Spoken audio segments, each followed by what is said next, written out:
Hello, everyone. Welcome to one more, I guess, is the second episode of Talking Times. Today, I'm here with Leandra Oliveira, and we're gonna talk about two things that I love: books and wine. I wish we had a bottle so I could, pop it up and start drinking.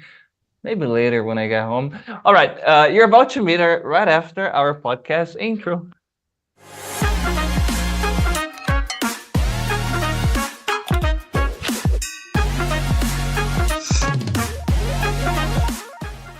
Hello, Leandra. How are you?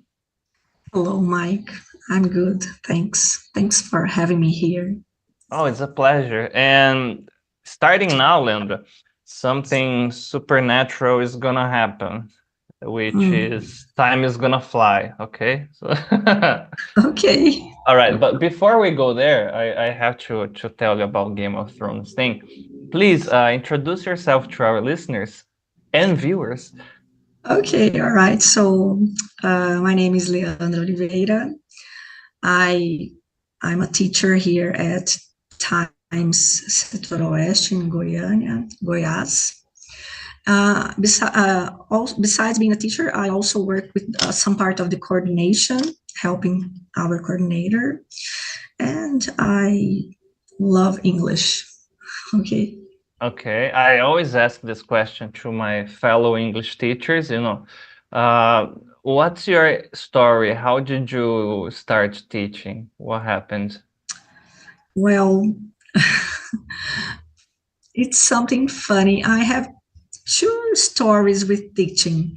I had an experience when I lived in Rio Verde, where my family is from, and I started teaching because I had another job and I worked too much there. So I started teaching at the school where I was a student as a way to leave that job at the right time. And it was awesome. Later, many years later, I started teaching when I lived in Brasilia. And it was something funny because I started teaching there because I traveled abroad and with my family, and we went to a resort with lots of Canadians and Americans, and it was okay. I could talk to many people, but I found out that I was losing the ability to think fast in English. So when I returned to Brasilia, I thought, well, I need to do something. And the best thing to do, I guess, it was to start teaching. And then I started teaching again and never stopped. No, it's like that. Yeah, it's always like this. Oh, I started and then couldn't do anything else. Interesting. And when you started teaching at times, did you started using any of your book ideas? Because we have some reading classes there. Do you have and teach classes like those? No, not really. I really tried to follow Times methodology, which was something very new for me, very interesting. I have never seen that kind of methodology. So I really followed the book. It was something that happened to me when I started because I remember I had experience teaching something like when you mix languages, teach something Portuguese and then you do some exercise in English. When they showed me like, oh, you can do the class 100% in English and don't worry, everything is fine. And then I said, well, but that person doesn't speak English. How is that possible? And then I watched the first class. I said, it's like mind-blowing because I saw the student understanding and interacting. I said, oh, so the focus is really on the communication. And then I watched it like an advanced class and everybody was like, blah, blah, blah, blah, blah, talking a lot. So, wow, that's amazing, Yes, it was something really interesting it's really interesting to see the methodology working.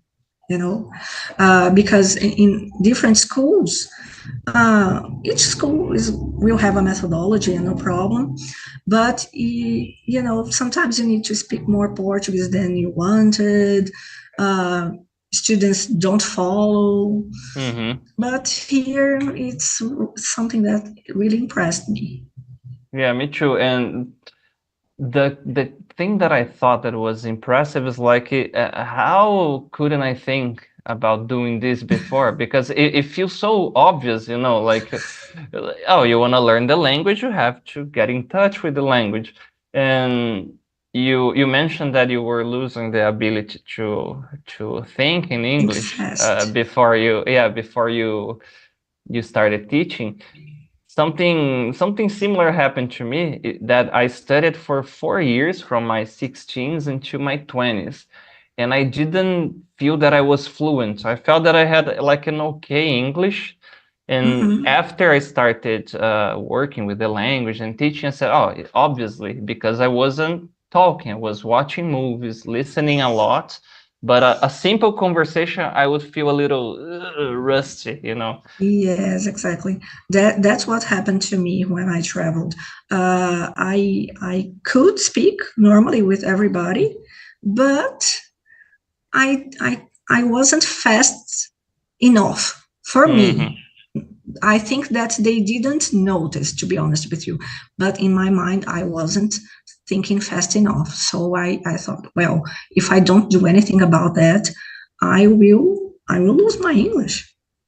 Yes, the ability to talk fast. So yeah, and I don't know if you have taught people like this, but a lot of the students, they feel insecure because they are Brazilians, they have an accent, and they think, oh, people will not understand me, or they will make fun of me.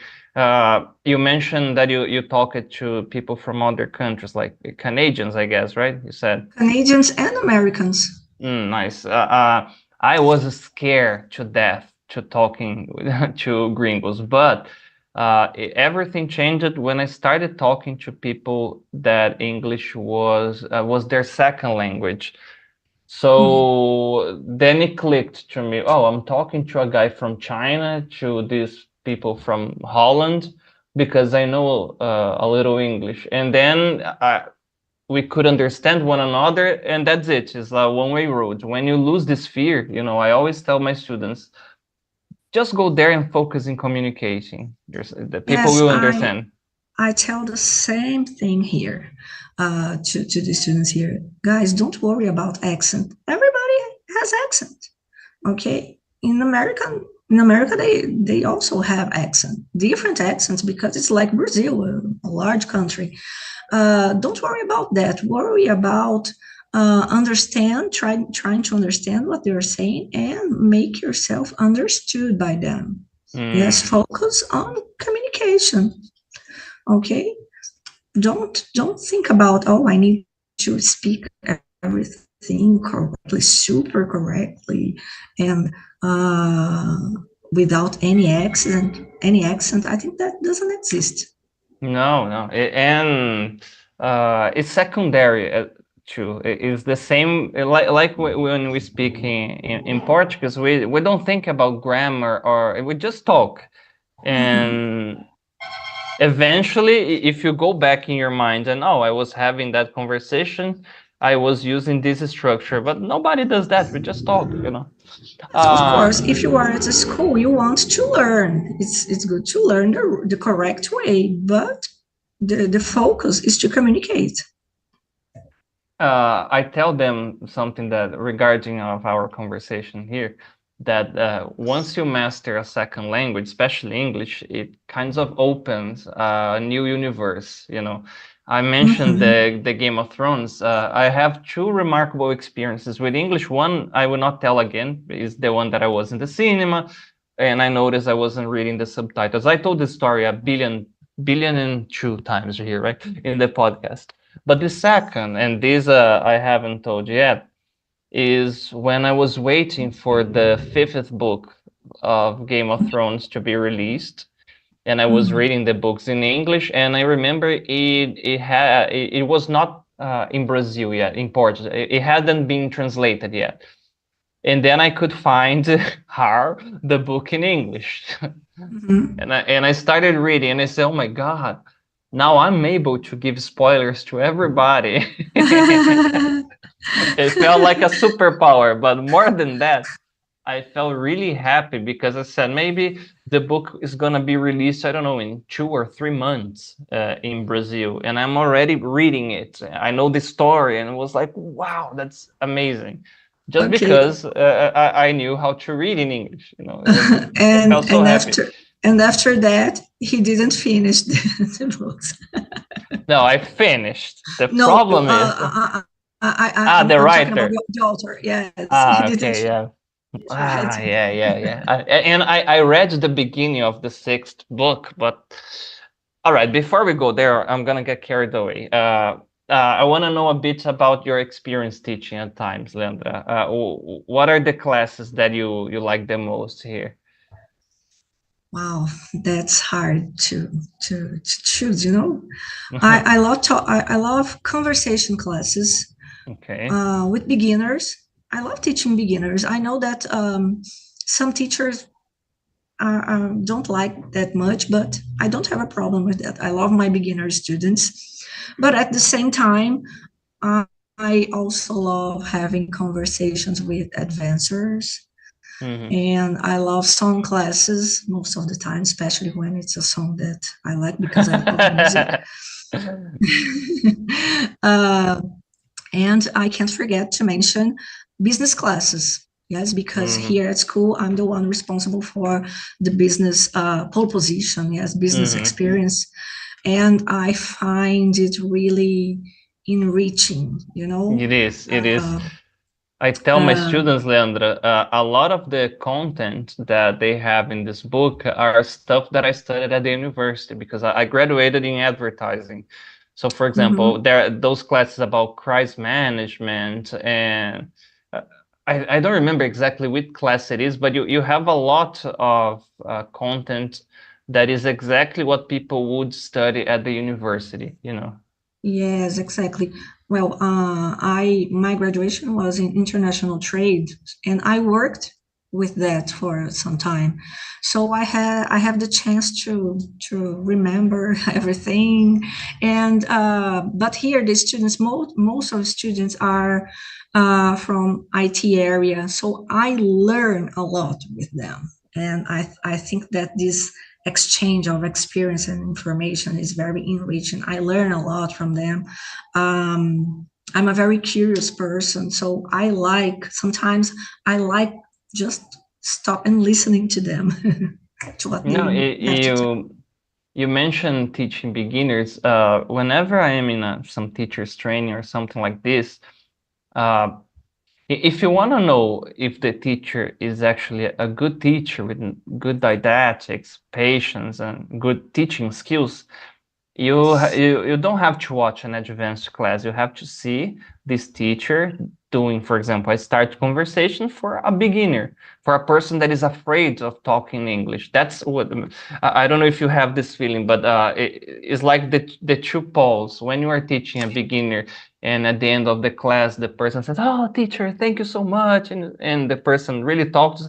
We have this immediate satisfaction, like, well, I made a little difference in this person, Yeah, and the students, they uh, really it's show that yes, it's really good when you see that a student who came in saying, "Well, today I'm just going to watch the class," and in the end, the student starts talking.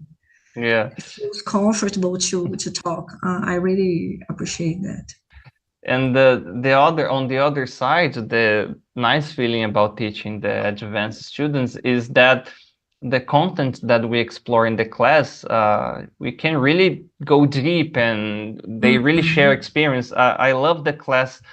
I don't remember exactly. I think it's 21 or 22 on our expertise. That is like it starts to be or not to be.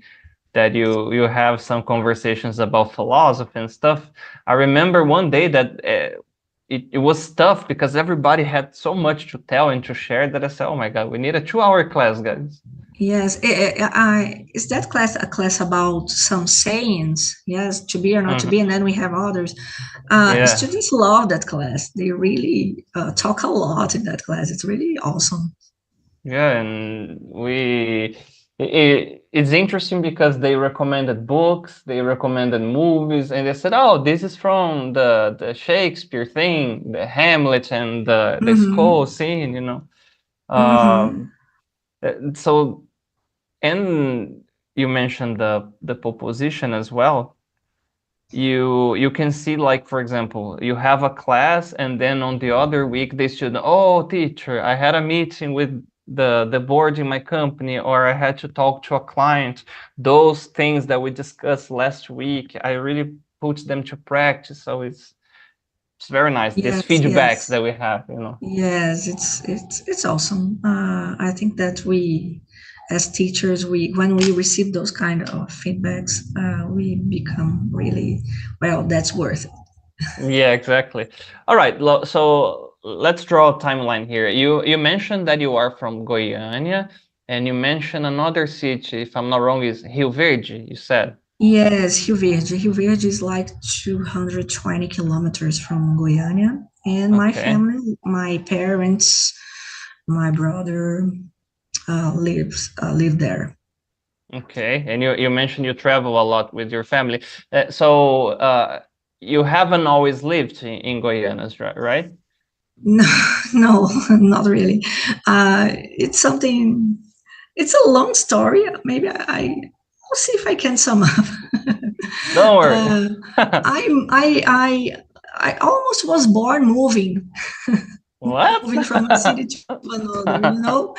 Because my parents got married at really young age. So my father was 18 and my mom was 15 when they got married. Damn, that's So yes, really, really young. So although they live in Rio Verde, they are not from Rio Verde. They are even from a smaller town called Jataí. Okay, já tá aí, in, okay. in Goiás too. But my father at that time he studied here in Goiânia. He wanted to be a doctor, so he Okay. studied here, and my mother was already his girlfriend.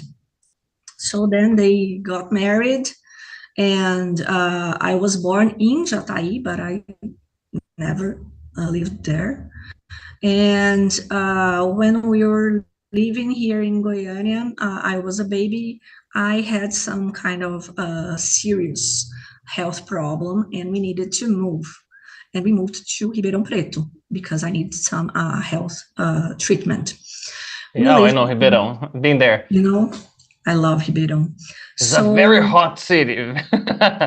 yes, as hot as Goiânia, I can tell you Okay. that. But they have some nice pubs. I remember the Colorado. But it's not a pub. It is a pub, but it's also where they make the beer, the Colorado Yes, beer. and Pinguim, the most famous, yes, bar there is Pinguim.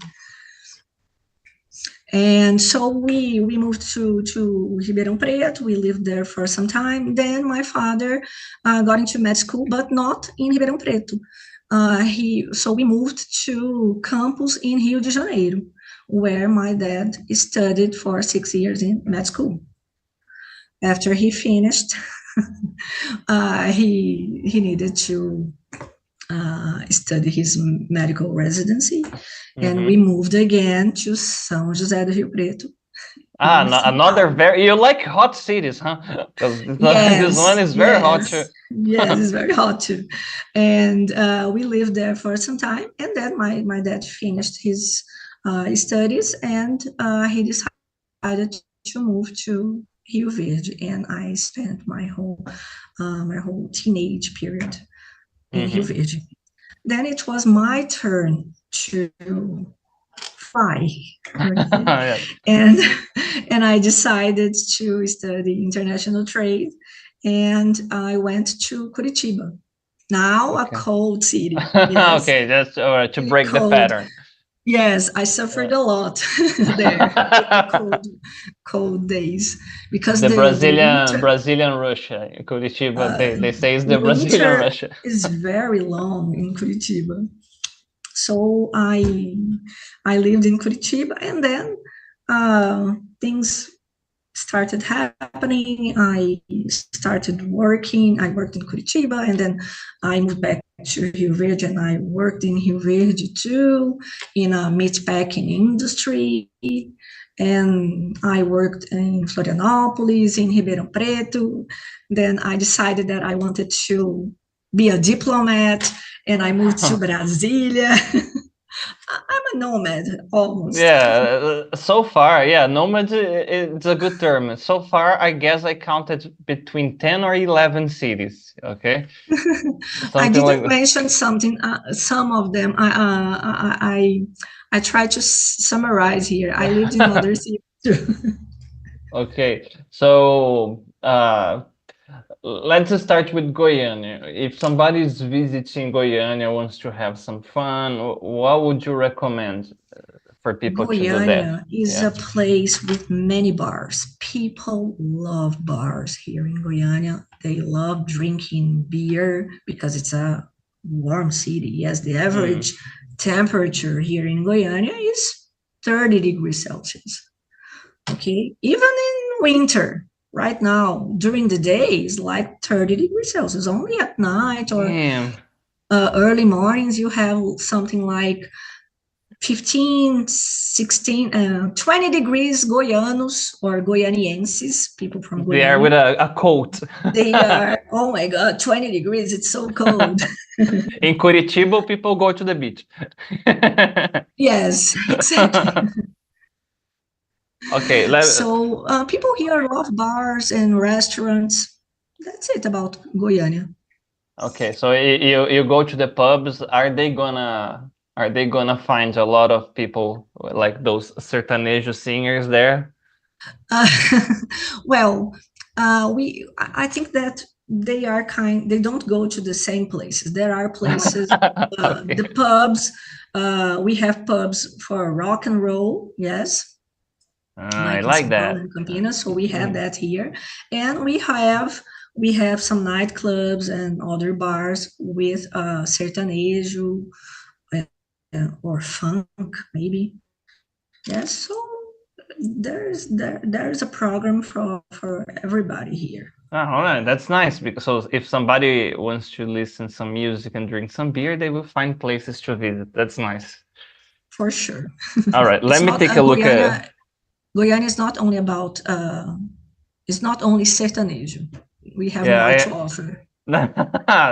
that's a good cut, you know. That's a good cut for the podcast. No, go to Goiânia. If you don't like sertanejo, you're gonna be fine, you know. Yes, you All survived. right. Let me take a look at the chat here. Oh my God, you are very popular, Leandro. A lot of messages here. Okay. Oh, really? Hello, Felipe. Okay, hello, Times Idiomas. Good to see you here. Hello, Simone. Hi, Wesley. Hi, Alexandre. Hi, Toin Neto. Nayara. Hello, Lucimara. Hello, Hudson. Hello, Pedro. Hello, Jefferson. Hello, Felipe. Bárbara. Virginia. Hello again, Times Idiomas. Hi, Marcela. Hi, Felipe. Hi, Virginia. I will say hi to everybody. Hello, Gilson. Ricardo. Hello. Hi, Rafaela. Hi, Lucimara. And then somebody writes something in Korean just to sabotage Ah, me. Okay. ah. Hello, you that I cannot. Yeah, that I cannot pronounce your name, but hello. Okay. The person posted clap, clap, clap. Yeah. All right. Now let me take a look at the questions here. Hudson said, "Hello, teacher Leandra." Pedro said, hello, everyone. Hello, teacher Jefferson. A lot of your students here, Leandra. Nice. Yes, Goiânia, I'm here. Barbara said, Goiânia, I'm here. my beloved students. Nice. Felipe is asking you, Leandra, what country you have visited? Oh, I was on vacation and I visited a resort in Mexico. I went to Cancun, Nice. and in that resort, many Americans and Canadians trying Did to you, escape from. yeah, did you go to Cocobongo there? For sure. They always go to Cocobongo. Yeah. Yes, it's impossible to visit there without going to Cocobongo. Yeah, it is. They have some nice presentations in that place. Looks like Broadway. Some of the attractions. It's very beautiful. Yeah, it's very interesting. Okay. Okay. Teacher Leandra, Gilson is asking here. I also like wine in literature. Smart man. A glass of wine a day keeps the doctor away. Yeah. Yes. Ricardo is asking you, Leandra, when did your interest in the language begin? As a kid, as a teenager? As a kid, I started learning English when I was, I don't know, maybe 9 or 10 years old, and in a regular school here in Brazil. So, and it was something that it was very easy for me. It was kind of natural. I've always liked not only English. I started learning other language too. So it's something that I like it a lot. I think that really opens our mind, you know. Yeah, and it's a beautiful way to connect with other people too. I saw this. I guess I don't know if he's a YouTuber, TikTok, or whatever type of vlogging he does, but it's a white guy and he goes to this country where he is ethnically very different. So, for example, he goes to a country in China, in Russia, in Africa. I don't know what's happening with that person, but he speaks the language perfectly. So I saw a video, I guess he was in China, and then he started talking English with the person. Oh, hello, I would like to have a blah, blah, blah. Out of nowhere, he goes like, and the person answers like automatically, oh, and they're like, what? You speak my language like that? That's It's awesome. beautiful. You see that their faces start shining, you know, it's like it's a beautiful way to connect, you know. One more here for you. Leandra Virginia is asking, do you have counseling for teachers that are beginning? What would you recommend to a teacher that is beginning? For teachers who are beginning, I would recommend them to study a lot. Always. Be patient with their students, okay? And try to be empathic, you know, with the students, because you know, maybe you need to teach someone who never had the chance to study before, and the person is in the 40s or even older, and it's very hard for them. And we need to be more empathic and to be patient and to treat them right. That's I think that's my piece of advice. Nice. I will just add one more thing. Have fun in the process. You can have a lot of fun while teaching. Yes, for sure. Yes, you need to have fun. Don't let your classes be so serious. Try to make your students laugh. I try to do that. I don't know if I can do that all the time, but I try. A lot of your students are here, so whatever you are doing right, you know. Oh, that's good. I'm glad to hear that. Okay, Leandra, so now let's go a bit about the wine and book thing. First, okay, and linking to the question that Marcel asked here, what is your favorite type of wine? Well, as I live in a very warm, hot state, my favorite wine is white and dry, of course. Of course, I love it this because that's one of the polemics that I like to tease my people. Oh, do you drink wine or you drink grape juice with alcohol? Yes, exactly. So I love white wine. I think they're very refreshing. So here in Brianna, it's very hot, so that's why it's my favorite. I love sparkling wine. I think it's kind of my favorite sparkling wine or white wine. I have a favorite grape. Yes, when we're talking about white wine, I love Pinot Grigio or Pinot Gris for French. Yes, Chardonnay. It's okay too, but those two are Pinot Grigio. I think is my favorite. I wasn't a fan of the white wine until I was in Socorro and I went to this farm there where they had this amazing production. It's called Pay Us, okay? It's called Sítio Siloto. If you are close to Socorro, you can visit there. They will give you some cachaças and wines to taste. And then I was drinking. I love Bordeaux. I love Bordeaux. Okay, I would say Bordeaux, Merlot, and then Cabernet. These are my three favorites. And then I was tasting. I said, "Oh my God, I'm gonna have a bottle of this, a bottle of that." And then they came with this one that I said I don't remember because I was drinking there.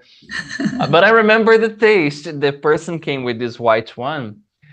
When I drank that, it was like biting the green grape. The taste was so nice. And then I took a bottle. It was really, really but you good. you don't remember the name. Unfortunately, no. I will confess, my girlfriend at the time was driving and I was starting to get a bit drunk. But it was delicious. It was delicious. And then it kind of broke this kind of preconception that I had. It's something common with men. Men usually prefer red wine. Maybe it's because I don't know I think it's, for example, a little bit stronger. I don't know. Can be, and I normally associate wine with cold places, or I like to drink wine at night. So when you said as I live in a hot city, it makes total sense. So I guess I'm gonna. You can help me if this is possible. I will educate my tasting buds. My taste. I will drink white wine during the day and red wine during the night. Yes, I do that all the time. Nice. And Marcel asked something interesting before I forget. Do you think cheese affects the taste of wine? I think that maybe yes, because we have some cheese with very strong flavor. Yes, so some cheese are going to match with some kind of wine, and other cheese you need to try to match them. To be honest with you, I don't care about that. I can have some cheddar and a Chardonnay. Yes, I don't care about that. No, cheddar, not cheddar, because I don't like cheddar, but some blue cheese. People say that you can match some kind of wine with, by contrast, for example. Makes sense. Blue cheese with a sweet wine. We don't like it, but people say that people who really understand about wine say that blue cheese and moscatel wine, they are going to match perfectly. I have never tried. Maybe. Well, something that I noticed is it's a good transition wine. Is the grape, I guess, it's Tannat, the one. That even if you get the red dry, is kind of a sweet. I don't know if the grape is very sweet, so it's not that dry that people like, oh my God, Yes, there are some types of wine when we see that. Some weeks ago, I was in my parents' house, and my mom was drinking a Portuguese wine, and it was something like that. It had some kind of sweetness in it. And to be honest with you, I didn't like it very much. A red wine, but it was a Portuguese wine, so I think it was a blend. Maybe. One that I drank once, it was the famous vinho do Porto, they said. And this was delicious. It was very thick and strong, and I said, "Oh my God, I'm in love with this. How much is a bottle? Oh, okay, I'm not gonna have it." So No, let's forget about that. and you mentioned your mom. I heard she gives you wine as a present, as a gift. It's true. No, the thing, my mom, every time I go to Rio Verde, she tries to please me. That's it, you know. And she buys some bottles of my favorite sparkling wine. Mm. And so when she goes to the store and she buys that specific sparkling wine, the guy says, "Oh, it's for your daughter, isn't it?" I Yes, it already know. is. Yes. Nice. Okay. For people that are not into wine, but not because they don't like, Leandra, is because they don't have the experience. They have drunk chapinha when they were teenagers, and the outcome of such endeavor was not very favorable. But they would like to start drinking some nice wine that doesn't give you a strong headache. What would you recommend? Well, before recommending wine, I would recommend that they drink water too while they are tasting Yeah, the yeah. wine. Yes. Okay. I don't know. I think I would recommend. I can only recommend the ones that I like. So I would Please. recommend Pinot Grigio. Yes, they are, in my opinion, affordable. Can we say the brand here? Yeah, no problem. Yes. Eventually we can be sponsored by them. Yes, I was hoping for that. So I like one called Freshnet. It's from Spain, and you can drink the white ones or the rosé ones, and they also have red wine too. But I've never tasted the red wines, but I really appreciate Freshnet, the white wine, Pinot Grigio, and also the sparkling wine, which is as it's from Spain, we call cava. Yes, Cava. it's not champagne. It's not simply sparkling wine. And when we have those different names according to the region. So Italy is prosecco. Yes. That's interesting. And when you start understanding a little bit about wine, it's a very rich thing to learn. Have you taken a sommelier course too, or something like that? You won't believe that story. Okay, what happened? Pay attention to that. I got a sommelier course on a raffle. Really? An Instagram raffle, yes, and an excellent sommelier school. And I couldn't believe when I saw. I lived in Brasilia. Okay. So they have three modules, as I think I can say that.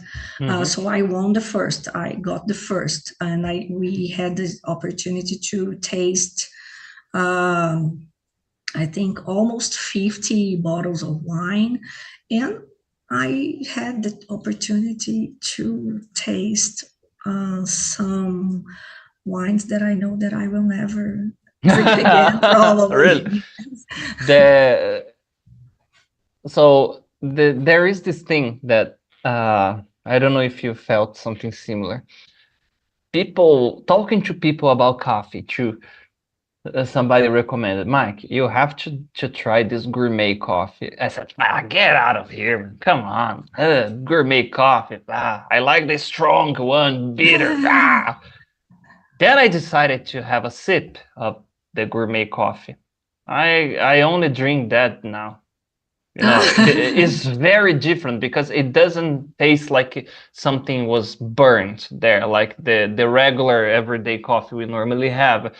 And it's nice because, wow, you open your horizons for new stuff, but then the regular stuff feels, It's the same with wine. I used to drink I always preferred the dry wine, but I used to drink like those cheap ones that you like bottom shelf. Oh, I'm gonna have these. Okay. Then the first time I drank a nice one that you can actually, it tastes like the grape and you feel all of that. It's a one-way road. Like the other ones that I used to enjoy before, it tastes like juice, you know. Yeah. Is that normal?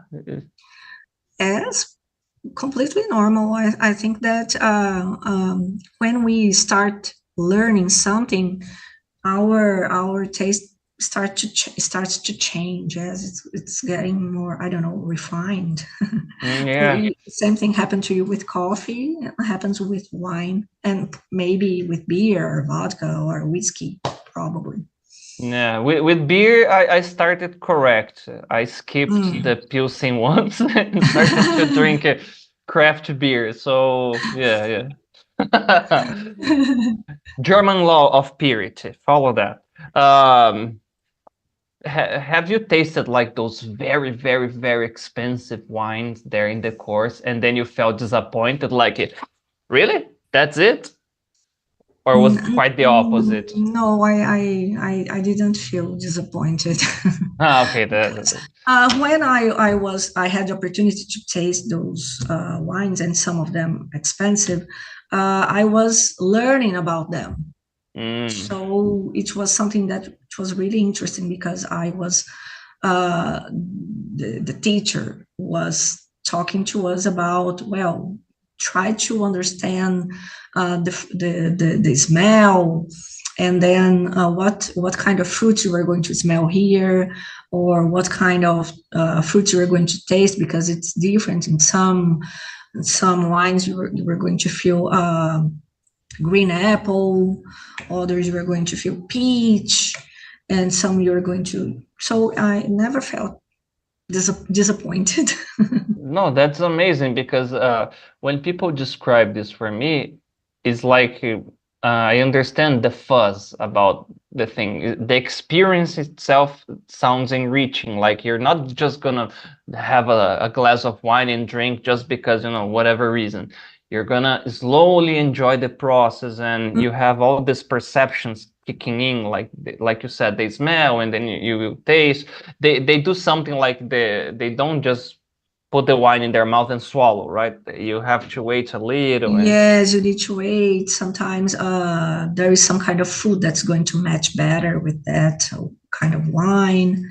So I didn't have a bad experience. I had a bad experience because they needed to teach us, for example, drinking lemonade. Yes. So you are going to see how it doesn't match lemonade and lemon, lime and wine. It really is something that doesn't match. So that was a bad experience, but we needed to learn that. That's so the before and after this experience, you felt that your tasting buds literally changed there, or the way you appreciated wine changed. Yes, but I think that as nowadays I don't study to drink wine, because I don't want to be a sommelier professional. It's nothing like that. I drink for fun, for pleasure. Yeah, me too. It's a hobby. Yes, it's a hobby. If someday I decide to work with that, I will need to study, and study really hard, because it's really difficult to understand all. Yeah, I imagine a lot of details. Let me take a look at the chat here. All right. The last one was the one about the cheese. Okay. Lucimara said, Inglaterra present here. Good. Okay. Oh, Antonio Neto. All right. Shout out to you, man. Okay. Okay. Barbara asked, what's your favorite wine? We covered that. An advice to a shy student, Leandra. What would you recommend to a shy student? Oh, I always tell my shy students or beginners that they should forget about that. Okay. I'm an example of a shy and introverted person, and now I'm a teacher. So, yes, in the beginning, maybe you are not going to feel so comfortable. Maybe you will make lots of mistakes, but there is a place, if there is a place where you can make mistakes, this place is the school. The teachers are here to help you. Nobody's going to judge you. Your classmates, once they were beginners too, the advanced students, everybody one day was a beginner. So don't be shy, forget about that. Come to my classes and be comfortable. Yeah, the point that they normally start is also something that you can change. They imagine that they will do something wrong, they've committed a grammar mistake, or that people will not understand. If they are in the present, focusing the communication, it just happens, and then it becomes addicting. They would feel like talking. Yes, and don't worry about the mistakes. You are here to learn, so you are going to learn by your mistakes. And don't worry if the teacher maybe do some kind of adjustment or correction. It's part of life. It's part of the process. Okay, I have to finish the Game of Thrones story. I will not forget. But before that, Leandra, how do you normally read and drink wine together? Like I used to do that a lot, and it was very relaxing. So you do something similar too? I really do that. I drink some wine, especially on Saturdays or on Sundays. You know, I live by myself. I have no kids, so no dogs, nothing. So I just relax. When I don't go out with my friends, I just read. And do you like to read in silence, or you like some background music? No, in silence. It's something that I used to do that people ask, how can you focus? Because I like to read while listening to music. So, but depends on the book. For example, if I'm reading a historical romance, so it's a book that is going to be epic battles, war, drama, blah blah blah. I like to put like epic music playlist, so you have like like I used to do this. Lord of the Rings, I like it to read with the movie soundtrack too. That's a good tip. I think it's awesome. I'll try to do that. I'll be honest. At the beginning, you're gonna have to reread the same page a few times, because sometimes while you are reading, you start to think about a scene in the movie, and you can get sidetracked. But eventually, it's gonna be amazing for focusing. Like you have a lot of background noise but you have this laser focus on the things you're reading. Okay. Yes, it sounds interesting. Okay, it depends on the book. It's nice. How did you start reading, Leandra? Was in school, or somebody recommended some book, comic books, magazines? How did you start? As a child, I started reading at school. I don't know if you remember that Coleção Vagalume. Oh yeah, amazing. I loved that. So I started reading with that, and then at school we need to read Machado de Assis and stuff like that, the classic. But I think we are not prepared to read that when we are at school, you know. But I liked reading, for example, Agatha Christie's books. It's like mystery, right? Mystery books. So I read that when I was a teenager, stuff like that. And then I really liked reading the newspaper. My father subscribed Folha de São Paulo, and I liked reading, especially Ilustrada, about culture and leisure activities. I read that a lot as a teenager. And then there was a time that I really stopped reading. I started focusing on other stuff and having more fun and going out with friends. Yes, when I lived in Curitiba during college, I forgot about reading. And what would you recommend to somebody that has this kind of, I cannot read, I don't like, blah, blah, blah, blah. I prefer watch the movies. A good way to start? I think that a good way to start maybe is with a book club. During the pandemics, I got into a book club because I stopped reading, so I wanted to recover that. And I got Nice. into a book club, and you don't need to buy the books. The guy shares the links that are at Domínio Público. Okay, so you can read from there. And he every week there is a class on his app, and he highlights some things that he found interesting about the book. And it's very funny because you read something and you have your own perspective, and then you see his class and you see from a different perspective, and then maybe you have some friend who is reading the same book and you talk to your friend about that, or you explain to another friend about that. So I think it's a good way to begin reading with a book club. It's nice, and especially because you incentivize this social aspect. It's not only a solo activity, you have other people to discuss, and Yes, interesting. exactly. You know, I used to do this in Facebook forums, like in those groups when we were. I mentioned that now I can share the Game of Thrones thing. I loved, it was my favorite book that I read in English, you know, and it was a challenge because there was a lot of archaic expressions there, the way or Martin writes. What's up with that? The story is really nice. If you like the show, the series, you're gonna really enjoy the book.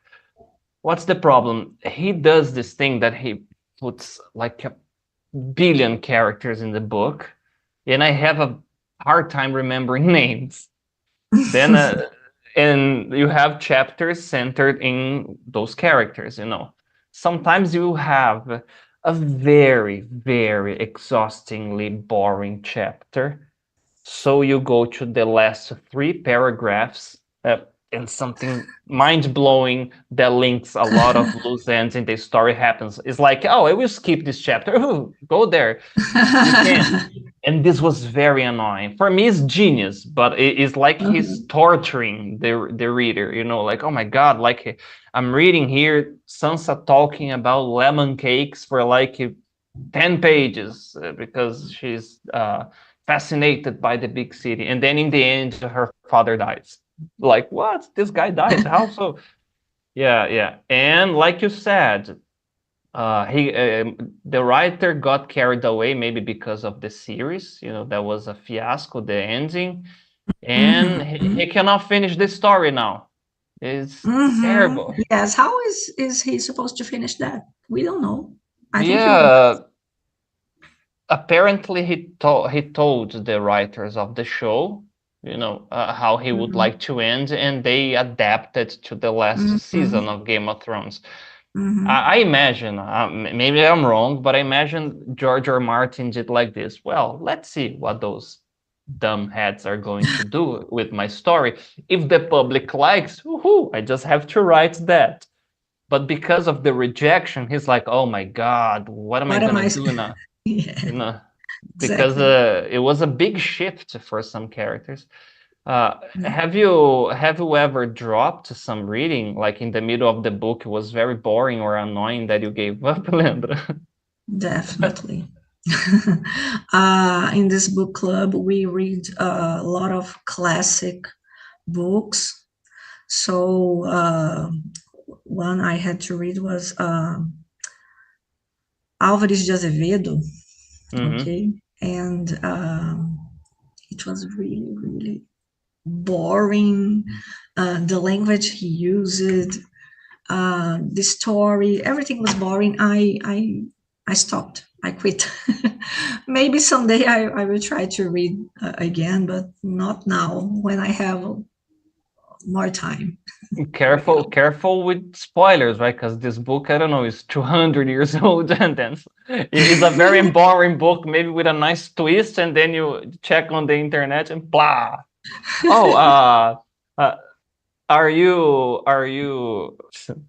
there are two polemics on the internet. One is about Ross and Rachel, if he was on a break or not. But another polemic is about Betinho, and what's the name of Capitu and Betinho?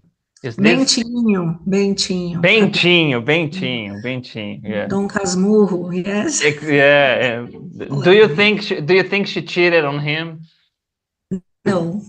Okay. Write your opinion in the chat. Let's see the polemic. By the way, let me take a look at the chat here. I'm sorry, guys. I love books and wine. I'm not reading all the comments, but you see, they are sending a lot of things here. One moment, Leandra. Okay, how do you say saúde in English? Don't say health. No. Like you're drinking wine and then like health. No. If the person sneezes, don't say health. No. Cheers. Cheers, exactly. But if the person sneezes, you don't say cheers. The person, are you celebrating no. You say God bless you or bless you. Yeah. Some misunderstanding can happen there. All right. Okay. Oh, somebody already answered there. Thanks, Wilson. Okay. They're talking among themselves there. Blah blah blah blah blah. Talking to people with different accents, various parts of the world who communicate. Nice. Okay. Let me check here. Oh, will I be able to see these comments later? Yeah. I guess it's possible. Mirelle said here, teacher Leandra is very competent. Oh, Ricardo said something interesting here. Also, comic books are great for beginners. Yes. It's true. Just don't start with The Walking Dead, Conan, or Berserk. Unless you are into that stuff. The stories are amazing, but if you're a beginner, you may be a little shocked. Maybe Monica's Gang, yes, because it's something that is Brazilian. People love it. Yes, it's good. Okay, here. If you like gaming, there are plenty of groups, and if you like reading, there are also many options. Yeah, that's true. Nowadays, you mentioned the book club, Leandra. It's very interesting. For example, I love the writer Bernard Cornwell. He kind of a historian romancist. I don't know if I can say something like that, but he likes historical romances. So he gets a part of history, put some fictional characters in that historical context. And he writes a lot about the history of England, the formation of England, like the Saxonic invasion and then the Vikings invading that and all of that stuff. There is a show on Netflix, The Last Kingdom, is an adaptation of one of his sagas. And it's very nice because the pace is very fast. So different from or Martin, that he likes to drag the story and bores you to death, and then boom, take this, like some incredible thing happens. No, it's like stuff happening all the time, and you're like, oh my God, what's gonna happen? And his protagonists, the main characters of his stories, they are very dumb. This is something fascinating. Like they are the heroes, yeah, blah, blah, blah, but they do a lot of stupid decisions and stupid mistakes sometimes. So you kind of, I don't know, I feel represented, and this is a nice part of the books too. It's not like those characters that are almighty and perfect all the time. This is something inspirational in a way. Do you have yeah, exactly. Do you have like some writers that you really enjoy, or like you said, you read some classics here, or you don't get too much into one style of writing? No, I don't get only into one. So as I told you, I stopped reading for a long time. So now that I'm getting track again, okay.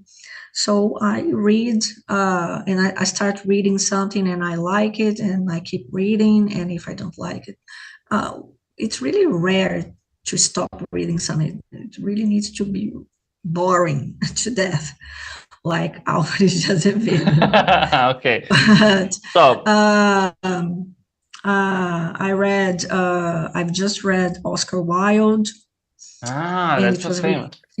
The Picture of Dorian Gray. It was really good, in my opinion. I really enjoyed. Uh, Last year, I read Simone de Beauvoir, that I never imagined I would read something from her, and I read it, and it was really good. It was mind-blowing, in my opinion.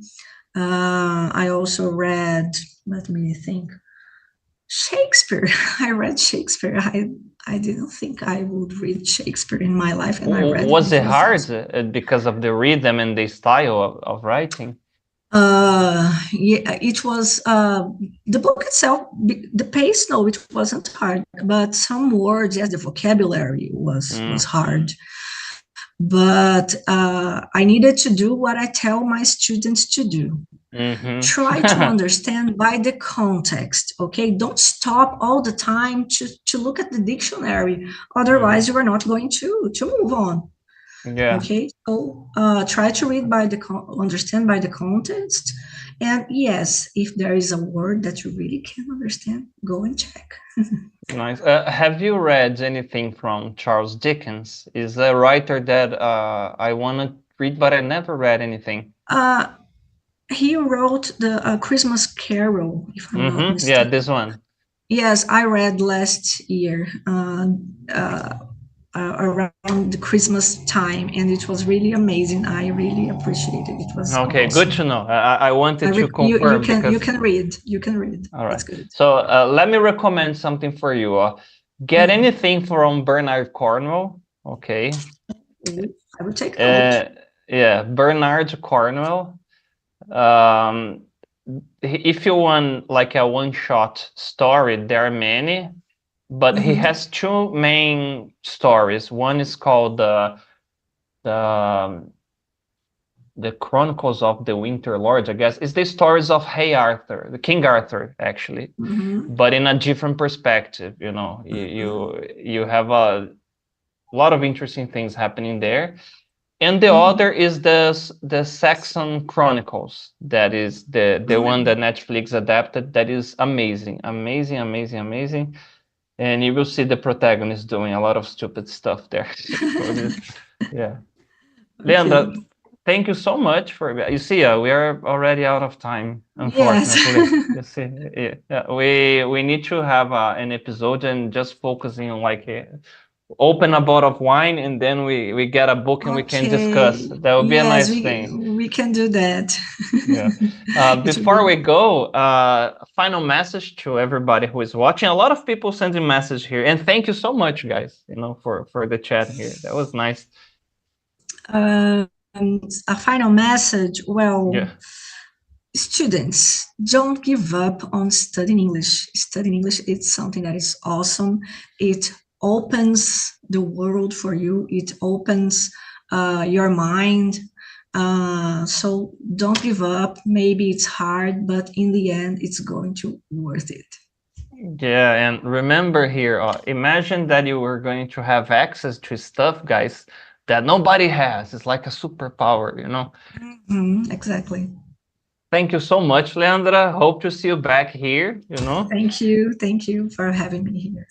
And guys, thanks for the message. We are on Spotify. This episode is going to be there tomorrow. Okay, subscribe, leave a message, tell in the chat here your favorite book, you know, and what if you think that, you know, Bentinho was cheated on or not, okay?